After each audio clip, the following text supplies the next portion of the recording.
Fala pessoal, tudo bem? Vamos para mais um giro de fundos imobiliários. Aqui a gente vai trazer os principais fatos relevantes que saíram na semana. E sem mais delongas, eu vou começar a mostrá-los aqui. Tá? Primeiro vai ser o fundo BBRC11.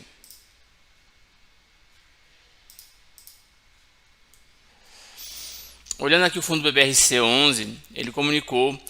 Esse daqui é um fato bem curioso, tá? A Prefeitura de São Paulo entrou com uma ação de desapropriação parcial para fins de utilidade pública, tendo em vista aí uma ação de desapropriação movida pelo município na 6ª Vara da Fazenda Pública da cidade de São Paulo.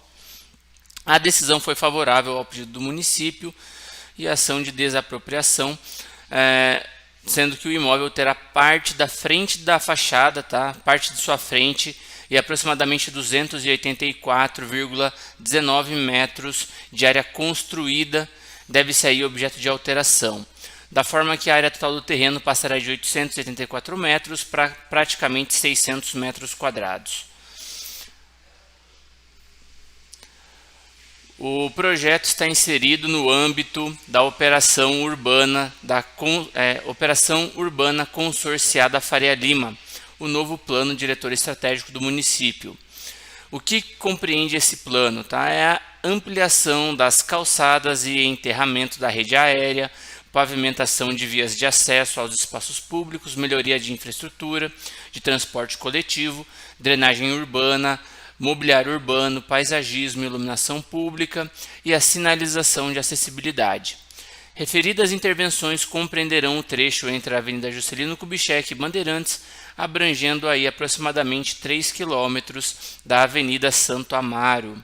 Tá? Partindo aí para o segundo fato relevante, teremos o fundo Betal 11.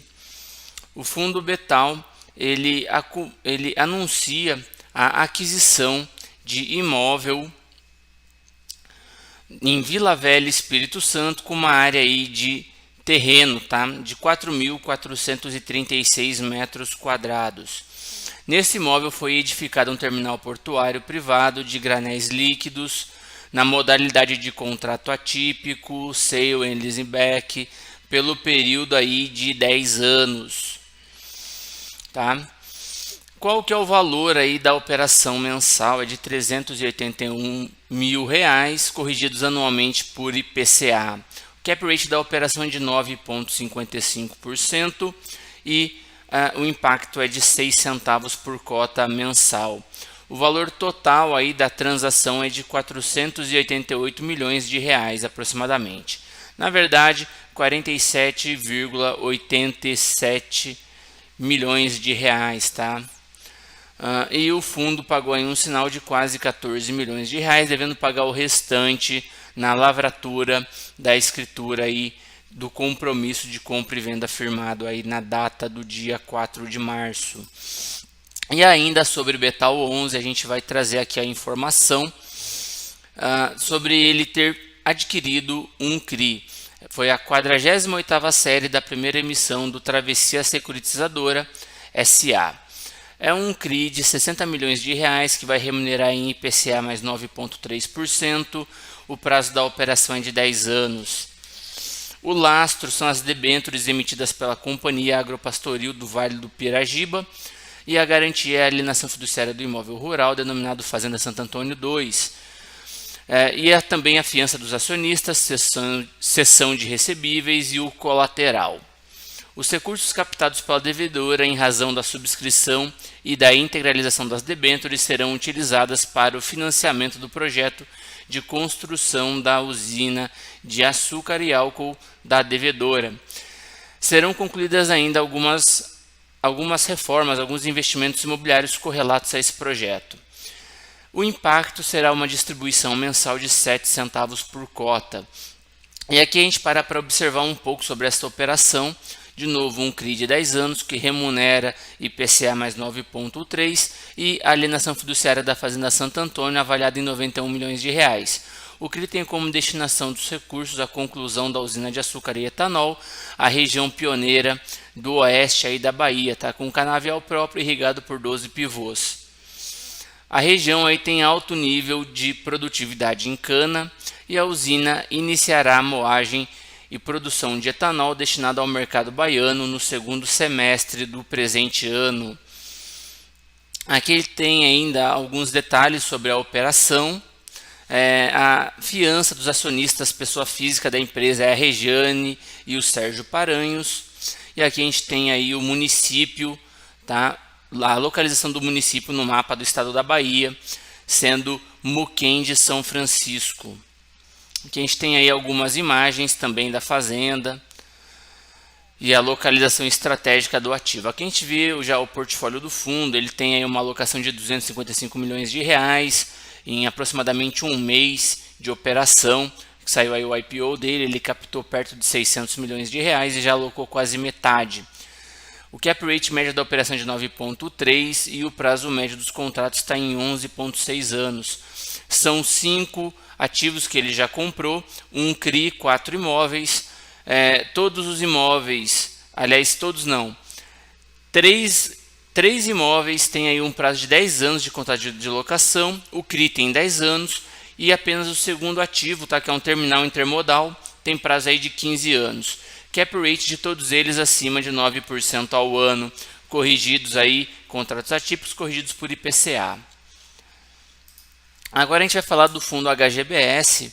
Ele comunica aqui a aquisição na totalidade da fração ideal de 23,06 do shopping Pátio da Moça. É o fundo HMOC ali que o HGBS acabou fazendo a aquisição. O valor total da transação é de R$ 88.339.000 reais, dos quais 31.800.000 aproximadamente foram pagos na data de sinal, tá? Que é a data de assinatura desse documento, que a gente pode entender aí dia 1º de março de 2021.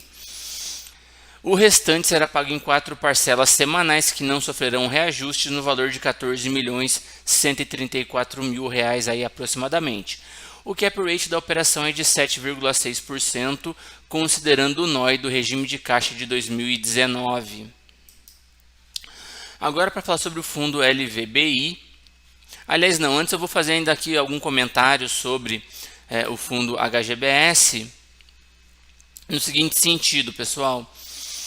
Fundos de shopping, no meu ponto de vista, deveriam crescer. Aliás, os fundos de maneira em geral, eles deveriam crescer nos momentos oportunos. E eu vejo que esse é um momento oportuno para fundos de shopping crescerem, mas a gente acaba não vendo isso acontecer. A gente vê muito o que? Os fundos crescem quando é possível e não quando é o melhor momento, infelizmente. Aí a gente pega para ver, agora a gente tem um momento de incerteza com relação a quando os shoppings voltarão a entregar resultados. Deve ser um dos setores mais beneficiados pela vacinação e também pela retomada aí da atividade, o fim desses lockdowns, dessas medidas restritivas de locomoção que nós temos. Assim que reduzam ou finalizem, né, se encerrem essas medidas, os shoppings devem voltar a apresentar bons resultados. E nesse momento de incerteza a gente vê os shoppings tanto no mercado secundário quanto também o valor dos imóveis sendo reajustados em laudos de reavaliação inferior ao valor contábil referido a 2019. Então, ou seja, a gente vê uma depreciação nos ativos. E ativos que são bons geradores de receita. A incerteza que paira sobre os shoppings é sobre, de novo, eu vou reiterar aqui, a geração de receita dos imóveis, não sobre a atividade em si. É diferente das agências bancárias. As agências bancárias, o negócio de agências, que por conta da informatização e da utilização de serviços digitais bancários, tem diminuído a frequência e o fluxo de pessoas nas agências, o que tornou aí o modelo de negócio em tese obsoleto. A gente vê aí alguma mudança, alguma migração no formato de agências bancárias, deixando de ser agências e virando PABs, enfim, modificações no modelo de atendimento dos bancos. Porém, a gente não vê isso nos shoppings, a gente não tem um modelo de mudança, de uso de shopping center. Só tem uma incerteza quanto o negócio neste momento, tá? Qual que vai ser a geração de receita do shopping para daqui a 12, 18 meses? A gente não sabe. É difícil estimar porque a gente não sabe até quanto tempo perdurarão essas medidas restritivas. Muita gente não acreditava aí na efetividade de segunda onda. a gente não tinha esse cenário que a gente tem hoje, dessa mutação do vírus e da variante brasileira, que tem trazido impacto, da mudança do perfil dos internados, que antes eram maioria de idosos, grupos de risco, agora a gente começa a ver pessoas mais jovens sendo internadas. Então, assim, a incerteza de shoppings é com relação a quando ele voltará a entregar receita. Está muito mais ligado a timing do que necessariamente ao modelo de negócio. E eu entendo que esse seria o momento ideal para os fundos de shopping crescerem, chamarem emissões, fazerem aquisições de novos imóveis, novas propriedades, mas ele não vai conseguir crescer agora, porque por conta dessa incerteza, ele não vai conseguir fazer uma captação. E ele vai crescer quando? Quando o mercado de shopping estiver aquecido, quando todo mundo estiver querendo comprar shopping, quando o shopping estiver gerando receita, e aí a gente vai ver um valor alto no metro quadrado do shopping. E aí a aquisição não vai ter um bom cap rate. Tá? Então, infelizmente, a indústria cresce quando é possível que ela cresça e não no melhor momento para ela crescer. Um bom momento para a indústria de FIIs crescer era em 2014, 2015, 2016, porque a gente tinha uma incerteza sobre o mercado, era um ciclo de baixa, era uma recessão batendo a porta, o valor dos imóveis eram mais baixos, descontados, mas a gente não conseguiu ver isso. A gente viu um crescimento da indústria agora em 2017, 18, 19, 20, a gente vê muitas emissões agora em 2021. E assim, a gente vê esse efeito como nos fundos. A gente vê que os fundos eles têm reduzido nominalmente, inclusive, a receita de distribuição por cota. Obviamente que o investidor de FIIs ele tende a acumular cotas, mas a receita por cota tende a diminuir, nos fundos de gestão ativa principalmente. Então aí é um ponto de ressalva que eu queria trazer aí, fazer um panorama, um contexto, fugindo um pouco do fato relevante em si, mas para trazer essa contextualização sobre crescimento e expansão de fundos imobiliários, quando acontece, quando deveria acontecer no meu ponto de vista. E aí a gente vê o resultado sendo esse. A distribuição por cotas tende a cair nos fundos porque ele cresce em momentos que não são tão atrativos assim, os cap rates tendem a ser mais baixos. Voltando agora para os nossos fatos relevantes.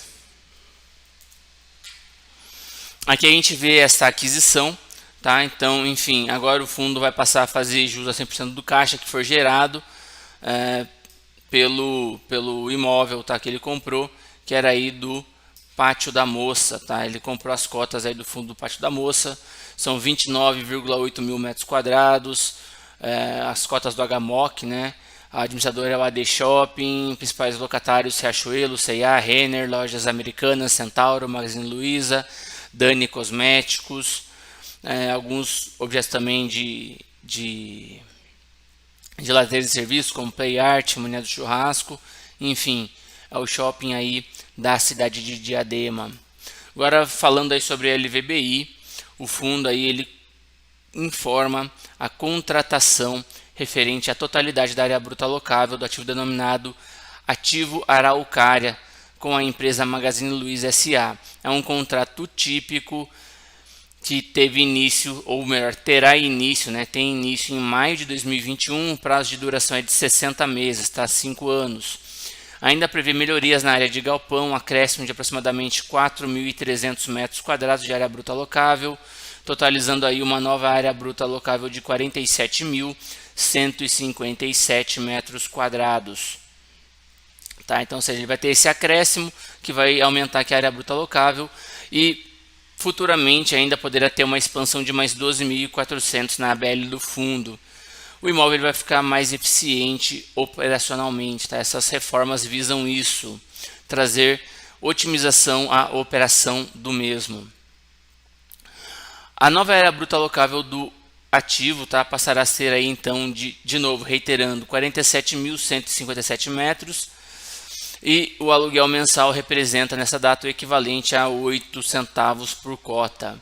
É importante também mencionar que o referido contrato passou a operar efeitos entre as partes após a celebração em 4 de março de 2021 pelo fundo da rescisão do contrato da atual locatária DHL Logistics, conforme fato relevante publicado em 1º de setembro. Tá? Havia uma notificação de rescisão antecipada de seu contrato, a DHL que ocuparia o imóvel até dia 31 de agosto, desocupará dia 30 de abril, quando o fundo fará jus à multa de rescisão contratual, e no dia 1º de maio entrará aí a Magazine Luiza nesse ativo, ou seja, o fundo já conseguiu reduzir essa vacância aí que o fundo tem atualmente, ou melhor, essa vacância futura que o fundo teria, ele já vai conseguir colocar direto esse locatário, tá? Tem que ainda observar, o fundo tem algumas rescisões contratuais, aliás, vencimentos contratuais para esse ano, que podem impactar a renda. Ele também tem algumas revisionais para acontecer. Vale lembrar que já na semana passada o fundo divulgou aí uma nova aquisição, já fazendo uma alocação dos recursos aí da última emissão dele, tá? É um fundo bem interessante que vale a pena manter no radar.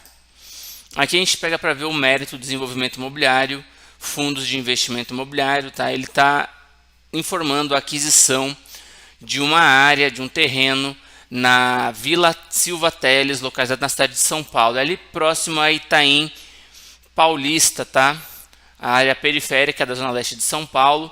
Ele está fazendo a aquisição desse terreno, que vai ser aí desembolsado 4,5 milhões em 12 parcelas, e os recursos virão da Caixa Econômica Federal. O empreendimento é um residencial multifamiliar vertical com em torno de 160 unidades, com área média de 44 metros quadrados, tá bem?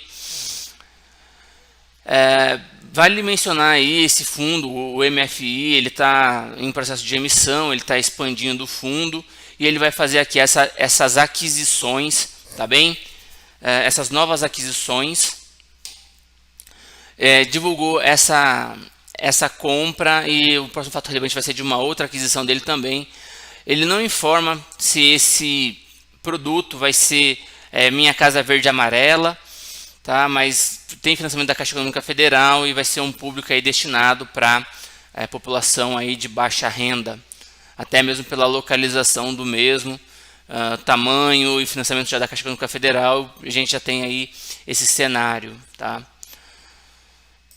Sobre o outro fato relevante aqui do MFI, ele comunicou aí que adquiriu a participação do proprietário do terreno, Dama Urbanizadora, corresponde a 48,5% do VGV do empreendimento, por aproximadamente 12,5 milhões de reais. O projeto consiste na fase 1 de loteamento fechado, com 358 lotes, com metragem média de 267 metros quadrados, que está sendo desenvolvido na cidade de Uberaba, Minas Gerais, tá, pessoal? São Paulo não, Minas. Tá? Então aqui é um loteamento com, de novo, 358 lotes, 267 metros quadrados, desenvolvidos aí na cidade de Uberaba. Essa aquisição não vai ter nenhum impacto de curto prazo, tá, nos rendimentos do fundo. E a expectativa futura é condizente com o estudo de viabilidade divulgado no relatório trimestral gerencial. Ou seja, ele vai divulgar aí o potencial deste empreendimento, né, nesse último estudo aí do relatório trimestral, tá certo? Aqui a gente tem o Pátria Edifícios Corporativos FI.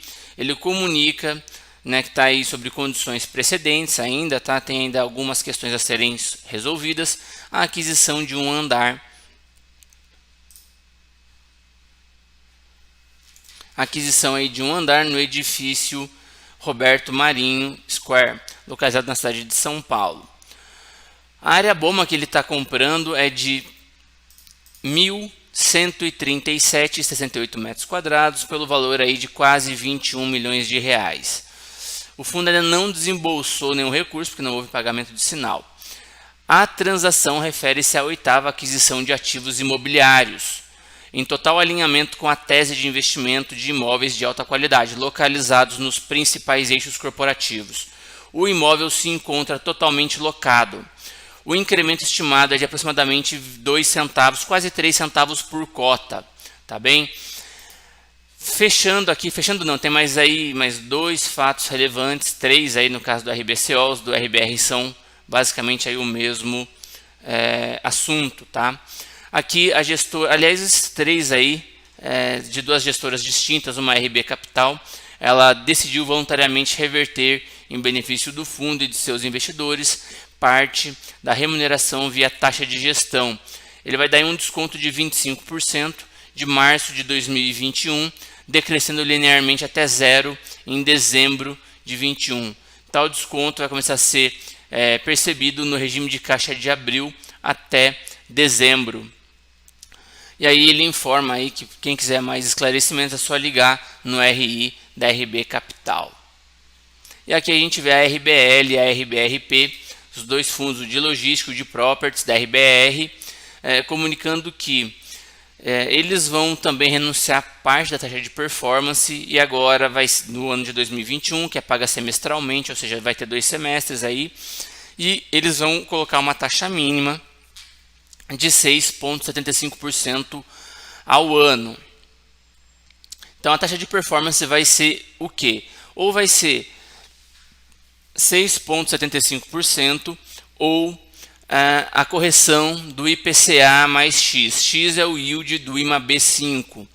Então vamos imaginar que no primeiro semestre o IPCA mais IMAB5 está superior a esse 6,75. Lembrando que aqui é taxa anual, aqui também é anual, mas é pago semestralmente, então ele vai fazer aí uma conta do semestre e vai ver o que é maior, se é o 6,75 ou o IPCA mais o yield do IMAB5. E aí o que for decidido, ele vai acabar colocando aí como taxa de performance a ser pago aí pelo cotista para o gestor. Tá? E aqui ele explica a fórmula de cálculo, o que é o VT de performance, o somatório corrigido, né? E aqui ele explica o índice de correção vezes o rendimento mês e como que vai ser feita a operação. Tá? Ele deixa isso claro tanto no RBRL quanto no RBRP. Tem aqui o último fato relevante, tá? Que é do Terra Corporate, tá? O Cirela Terra Corporate é um monoimóvel aqui. Ele comunica que, conforme é fato relevante do dia 17/9, no qual foi informado que a locatária Autopes S.A. manifestou o interesse de rescindir o contrato de locação firmado com o fundo. E a administradora vem informar que a locatária entregou as chaves do imóvel e que o fundo está em processo de formalização do distrato de locação. A cobrança dos valores em aberto referente às penalidades previstas por rescisão antecipada, conforme o contrato de locação. Com essa saída, a vacância do imóvel passa a ser de 37%. A vacância aqui está um pouco alta.